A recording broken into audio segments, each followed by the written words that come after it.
বিসমিল্লাহির রহমানির রহিম। গণিত কোচিং ঘরের পক্ষ থেকে আবারও সবাইকে আন্তরিক শুভেচ্ছা এবং অভিনন্দন। আমরা গত 2000 এসএসসি 25-এ জেনারেল ম্যাথের সেট এবং ফাংশনের বেশ কয়েকটা ভিডিও আপলোড করছিলাম। তারপর থেকে বিগত কিছুদিন যাবত আমরা ভিডিও করতে পারি না, এইচএসসি প্রোগ্রাম নিয়ে ব্যস্ত ছিলাম। এখন আবার আমরা এসএসসি জেনারেল ম্যাথ এবং হায়ার ম্যাথের পর্যায়ক্রমিকভাবে ভিডিও আপলোড করে যাব ইনশাল্লাহ। মাঝখানে সময়টা ভিডিও দিতে পারি না, সবার পক্ষ থেকে আন্তরিকভাবে আবারও আমি দুঃখিত। যারা এতদিন পর্যন্ত ভিডিও দেখছেন আবারও সবাইকে অভিনন্দন জানাই। এখন থেকে আমাদের ভিডিও আবার পার্মানেন্টলি পর্যায়ক্রমিকভাবে শুরু হবে। এবার এসএসসি 2025 রেজাল্ট হয়ে গেছে। অত্যন্ত দুঃখের বিষয় যে গত 15 বছরের যে ফল বিপর্যয় এবার দেখা গেছে প্রায় 7 লক্ষ ছেলে মেয়ে এইবার পরীক্ষায় ফেল করেছে। বেশিরভাগ ছেলে দেখলাম যে আমাদের ম্যাথমেটিক্স এবং ফিজিক্সে ফেল করেছে। তার কারণটা অনেকে বিশ্লেষণ করেছেন। আমার মনে হয় যে অতিমাত্রায় ছাত্রছাত্রীদের ডিভাইস ব্যবহার করা এবং কিছু ছাত্রছাত্রীদের প্রশ্ন মনে এরকম থাকে যে 2020, 22, 23 সালের প্রশ্ন পড়ে গেলে কমন পড়ে যাবে। নিয়ম না জানা, শুধু ওই প্রশ্নের উপরে নির্ভর করে ভিত্তি করে পড়াশোনা করা, এটাও একটা কারণ হইতে পারে। বেশিরভাগ কারণ হলো ডিভাইস ব্যবহার করা এবং কিছু কিছু ক্ষেত্রে গ্রামাঞ্চলে দেখা গেছে যে অসৎ উপায় অবলম্বন হয়ে আসছিল অনেকের মতে কিছু দিন, কিন্তু এবার সেটা করতে না পারার কারণে হয়তো বা ফল বিপর্যয় হচ্ছে, এরকম একটা ধারণা অনেকের মাঝে আছে। যাক, যেহেতু যা হয়ে গেছে তা হওয়ার, সামনের দিন আরও খারাপ আসবে, আরও পরীক্ষাপত্র যাই হোক, পড়াশোনার মান যদি উন্নত করতে আমরা না পারি তাহলে দেখা যাবে যে শুধু কিছুই লাভ হলো না। পড়াশোনা দিন দিন খালি কমবে, অবনতি হবে। সামনে এইচএসসি পরীক্ষা হচ্ছে, তার রেজাল্টও যে খুব বেশি ভালো হবে সেটারও কোনো একটা নিশ্চয়তা নাই। সুতরাং আমরা মনে করি যে পড়াশোনা যা করতে হবে আন্তরিকতার সাথে করতে হবে এবং আমরা বিশেষ করে ম্যাথমেটিক্স জিনিসটা এরকম যে যত বেশি প্র্যাকটিস করবে সে তত বেশি পারবে। এবং আরেকটা হলো এখানে স্ট্রাকচারগুলি নির্ধারণ করতে হবে, নয় বিভিন্ন বোর্ডের প্রশ্ন নয়। এখানে যে এই চ্যাপ্টারে যে কতগুলো নিয়ম আছে সেই স্ট্রাকচারগুলো নির্ধারণ করতে হবে এবং সেই স্ট্রাকচারে কীভাবে অ্যাপ্লাই করলে সেই ম্যাথটা করা যাবে সেই অ্যাপ্লাই করাটা শিখতে হবে। যদি আমরা এটা শিখে যেতে পারি এই স্ট্রাকচারটা কোন ধরনের, এটা কি চাইছে ম্যাথটা এবং সেটার সলিউশন পদ্ধতিটা কি, সেটা যদি অ্যাপ্লাই করতে পারি তাহলে আমরা এই চ্যাপ্টার থেকে যে কোনো প্রশ্ন আসলে আমরা ইনশাল্লাহ পারবো।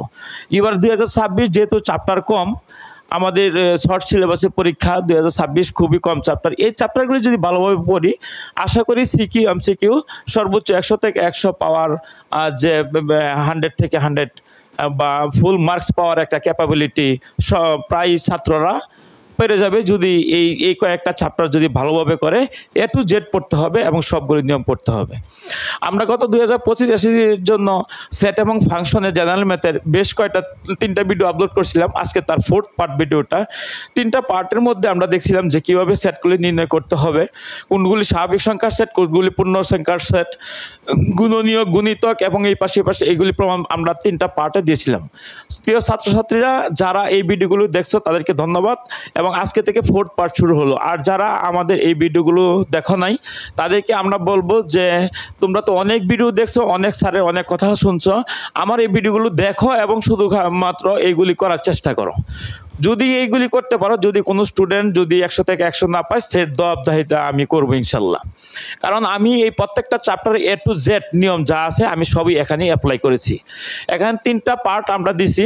এখন আমাদের 4 নম্বর আজকে 4th পার্টে ভিডিওটা আমরা আজকে অবজার্ভ করব। এই ভিডিওটা এখানে কতগুলি টার্ম আমি লিখে রাখছি। দেখো, এই যে আমাদের আজকের স্ট্রাকচারটা হলো এরকম, f of x বা ফাংশন অফ x বা g of x, f of x যাই বলি, ফাংশন অফ x একটা দেওয়া থাকলে প্রমাণ করে যে এত ইকুয়াল টু এত, এত ইকুয়াল টু এত, এত ইকুয়াল টু এত। আমাদের এই স্ট্রাকচারগুলি দেখে আমাদের মস্তিষ্ক আনতে হবে যে স্ট্রাকচারটা কী ধরনের। এই স্ট্রাকচার এরকম আসছে, এটার প্রমাণটা সলিউশনটা এই ক্যাটাগরির হবে, এটা এই ক্যাটাগরিতে আসতে হবে, এটা এভাবে অ্যাপ্লাই করতে হবে। সেই মেমোরিটা সেই ক্যালকুলেশন মেমোরিটা যদি আমরা মাথায় নিতে পারি তাহলে আমাদের ইনশাল্লাহ করা সম্ভব। যারা আগের ভিডিওগুলো দেখা হয় তারা ভিডিওগুলো দেখবা। অনেকগুলো সেট নির্ধারণ করার জন্য আমি দেওয়া আছে। আজকেও 4টা টপিকস দেওয়া আছে, আরও হাজারো টপিকস থাকতে থাকতে পারে, সমস্যা নাই। আমরা এই সবগুলি টপিক্সের ক্যালকুলেশন ক্যাটাগরি একই ধরনের, আমরা একটা ক্যালকুলেশন করে দিব, বাকিগুলি তোমরা করবা। যদি কোনো প্রবলেমে পড়ো ছাত্রছাত্রীরা, আমার অনুরোধ রইল তোমরা আমাদেরকে এই মুস্তাফিজ ম্যাথ একাডেমি, আমার এই কোচে ইয়াতে একাডেমিতে তোমরা নক করো অথবা হোয়াটসঅ্যাপে নক করো, আমি করে দেওয়ার চেষ্টা করবো ইনশাল্লাহ। তোমাদের বিন্দুমাত্র উপকৃত হলে আমাদের এই প্রচেষ্টা সার্থক হবে আশা করি। তাহলে এই 4টা টপিক্স দেওয়া আছে, আমরা যে কোনো একটা টপিক্স কি করব, আমরা করব। যে 1 নম্বর টপিক্সটি আমরা দেখি।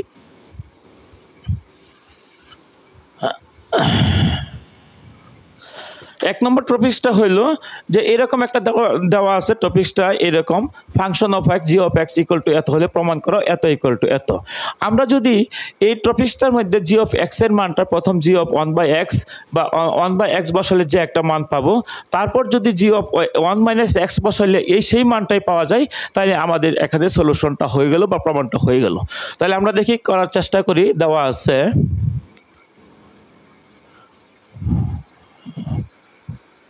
g of x equal to কত, x³ - 3x² + 1 বাই হইল -x 1 - কত x। এখন g of 1/x, g of x এর রিপ্লেসমেন্ট আমরা কি করলাম, x এর রিপ্লেসমেন্টে 1/x বসা দিব। তাহলে যে পাশে x আছে তার পরিবর্তে আমরা 1/x বসাবো। তো x এর পরিবর্তে 1/x হোল কিউব -3x এর পরিবর্তে 1/x হোল স্কয়ার প্লাস কত 1 - x এর পরিবর্তে হইল 1/x 1 - x এর পরিবর্তে হইল কত 1, x এর পরিবর্তে সরি সেকেন্ড ব্র্যাকেটের প্রয়োজন নাই। 1/x এর পরিবর্তে -x 1/x 1 - x এর পরিবর্তে হইল কত 1/x। তাহলে এখানে কি হইল 1/x³ এনে হইল -3 বাই হইল কত x² প্লাস কত 1। এটা হইল -1/x ইন্টু যদি x লসাগু নেই তাহলে কত x - কত 1। এখন যদি উপরে থেকে আমরা লসাগু নেই x³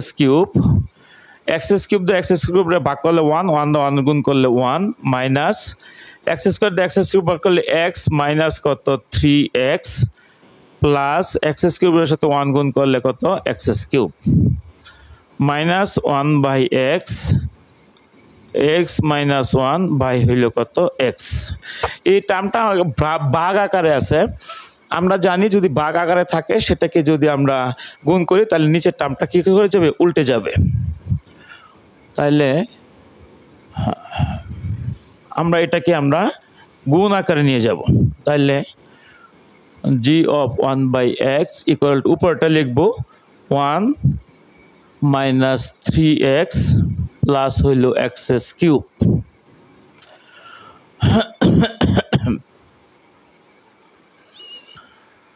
x³ বাই হইল কত x³ আর এটাকে যদি গুণ করি তাহলে x - 1টা নিচে নামবে উপরেরটা, আর একটা মাইনাস আছে মাইনাসটা আমরা উপর নিচে যাই দেই, আর x আর x গুণ করলে কত x²।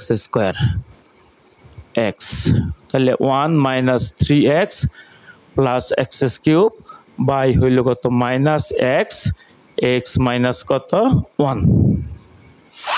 এই হইল আমাদের প্রথম পার্টের যে g of 1/x এর মানটা। এখন যদি g of 1 - x টা বসাইলে একই মান আসে তাইলে আমাদের ক্যালকুলেশনটা শেষ হয়ে গেল। আমরা একটু মনে রাখার জন্য এটা লিখে রাখি 1 - 3x প্লাস কত x³ মাইনাস x মাইনাস কত 1। এটা হইল আমাদের বাম পাশের মানটা 1/x এর মানটা।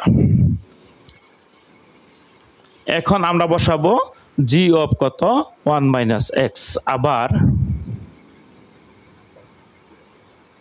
g of x equal to x³ minus 3x² plus 1 by হইল -x 1 - x। এখন মানটা কি করব, অ্যাপ্লাই করব কত g of কত 1 - x, g of 1 - x রিপ্লেসমেন্টটা কত হলো x এর পরিবর্তে 1 - x, x এর পরিবর্তে 1 - x whole cube minus 3x এর পরিবর্তে 1 - x whole square plus 1 minus x এর পরিবর্তে 1 - x 1 - x এর পরিবর্তে 1 - x। এই হলো আমাদের রিপ্লেসমেন্টটা এক্স এর রিপ্লেসমেন্টটা 1 মাইনাস এক্স বসাই দিলাম।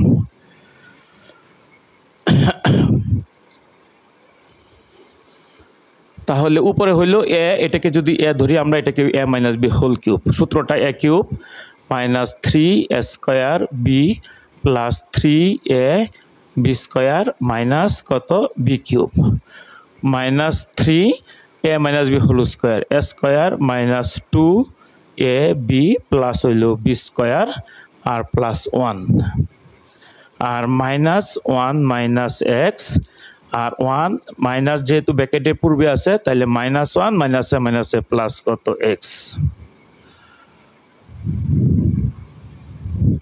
তাহলে কি হয় 1 minus 3x plus 3x square minus x cube minus 3 plus হইল 6x minus 3x square plus হইল কত 1 আর নিচে হইল মাইনাস এক্স 1 মাইনাস কত এক্স 3x স্কোয়ার 3x স্কোয়ারটা কাটা যায়। তাহলে কি থাকে 1 আর 1 হলো 2 মাইনাস 3 তে 2 গেলে মাইনাস 1 মাইনাস 3x 6x গেলে প্লাস হইলো 3x মাইনাস কত এক্স কিউব আর মাইনাস এক্স 1 মাইনাস কত এক্স। এই হইল আমাদের মানটা জি অফ 1/1 মাইনাস এক্স। তাহলে g of 1 minus x equal to কত হয়, উপর থেকে যদি আমরা একটা মাইনাস কমন নেই তাহলে 1 মাইনাস 3x প্লাস হইল এক্স কিউব আর একটা মাইনাস এক্স 1 মাইনাস কত এক্স মাইনাসে মাইনাসে কাটা 1 minus 3x plus x cube আর একটা মাইনাস যদি কমন নেই এক্স তাহলে হবে এক্স মাইনাস 1। এই যে আলটিমেটলি আমাদের বাম পক্ষ যে মানটা ছিল জি অফ 1/x বসাইলে এই মানটা পেয়েছিলাম, এখন জি অফ 1 মাইনাস এক্স বসালাম সেই মানটাই চলে আসলো। তাহলে আমরা লিখতে পারি সুতরাং g of 1/x equal to g of কত 1 মাইনাস কত এক্স প্রুভড। এখানে যে সুপ্রিয় শিক্ষার্থীরা এখানে আমরা 4টা টপিকস দিয়েছিলাম, এই 4টা টপিক্সের আমরা দেখলাম যে সবগুলি একই ধরনের টপিক্স। এই টপিক্সগুলোকে এইটাই সলিউশন করার পদ্ধতি। প্রথমে যে বাম পক্ষ থাকবে সেটা ফাংশন অফ এক্সে বসাই দিব, যে মানটা আসবে পরে ফাংশন অফ এক্সের মধ্যে এই মানটা বসলে যদি একই মান আসে তাহলে আমাদের প্রমাণ হয়ে গেল। তাহলে আমরা আলটিমেটলি দেখলাম যে এই প্রমাণটা খুবই সহজ এবং খুবই ইম্পর্টেন্ট একটা টপিক্স, আমাদের সিকিউ থেকে আসে। আমরা 4th পার্টের মধ্যে আমরা এই প্রমাণটা আমরা দিলাম। বাকি আরও 3টা টপিক্স আছে, আরও হাজারো টপিক্স থাক, 3টা টপিক্স তোমরা করার চেষ্টা করবে ইনশাল্লাহ। পরবর্তী ভিডিওতে আমরা আরেকটা টপিক্সের মধ্যে আরেকটা গুরুত্বপূর্ণ টপিক্স নিয়ে আমরা আলোচনা করব। তো আমরা ফার্স্ট সেকেন্ড থার্ডের মধ্যেও অনেকগুলো টপিক্স নিয়ে আলোচনা করছি, আজকে 4th পার্ট 4th টপিক্সটা আলোচনা করলাম। একটা ফিফথ পার্ট আরও 2টা টপিক্সের মধ্যে আমরা এই সেট এবং ফাংশনটাকে শেষ করব। আশা করি এখানে আর কোনো রুলস বাদ নাই আমাদের এই টপিকে। এখান থেকে যে কোনো প্রশ্ন আসুক আমরা সেটাকে সলিউশন করতে পারবো ইনশাল্লাহ। আমরা 4th পার্টটা 5th পার্টের মধ্যে একটা গুরুত্বপূর্ণ টপিক্স আলোচনা করব, তারপর 6th পার্ট থেকে টপিক্সটা শেষ করব। তারপর আমরা এখান থেকে এমসিকিউ আমরা ক্লাস নিব, আমরা এমসিকিউ এখান থেকে যেগুলি আছে সেগুলি ক্লাস নেব ইনশাল্লাহ পরবর্তী ভিডিওতে। তো তোমরা যারা আগেও দেখছো আমার সেই টপিকসগুলি এখনও এই ভিডিওটা পর্যবেক্ষণ করো এবং দেখো, আর যারা আগের টপিকসগুলো না দেখো তারা আমাদের ইউটিউবে আমাদের এই যে মুস্তাফিজ ম্যাথ একাডেমি ওইটা যদি সার্চ দাও তাহলে আগের ফার্স্ট সেকেন্ড থার্ড টপিক্সটা আছে, আমরা 4th টপিক্সটা আমরা এখানেই শেষ করবো ইনশাল্লাহ। তাহলে আমি মনে করি যে এই টপিক্সগুলো যে অবলম্বন করতে পারবে আয়ত্ত নিতে পারবে তার যারা ম্যাথ খুবই সহজ এবং এখানে ভয়ের কোনো কারণ নেই। যেটাকে আমরা ভয় করবো সেটাকে আমরা বেশি বেশি করতে পারবো, দেখবো আমাদের গ্যাপটা কোথায় আছে, তাইলে আমরা গ্যাপটা খুঁজে পাবো এবং ইনশাল্লাহ এখান থেকে যে কোনো সিকিউ আসুক না কেন আমরা আনসার করতে পারবো। পরবর্তী ভিডিওতে আরেকটা নতুন টপিক্স নিয়ে আমরা আলোচনা করব। আমি আবারও বলি ইয়া হিসাবে তোমরা একটু দেখো টপিকসগুলো, আমাদের ভিডিওটা দেখো যদি কোনো মতো এতে যদি এইগুলি যদি করতে পারো, ইনশাল্লাহ আশা করি কোনো কিছুর প্রয়োজন নাই, এখান থেকে সবগুলি এই টপিক্সে আমাদের কমন পড়বে। আর এই টপিকসগুলো দেখো, পরবর্তী টপিক্স দেখার জন্য অগ্রিম আমন্ত্রণ জানিয়ে আজকের মতো এখানে শেষ করছি। আল্লাহ হাফেজ।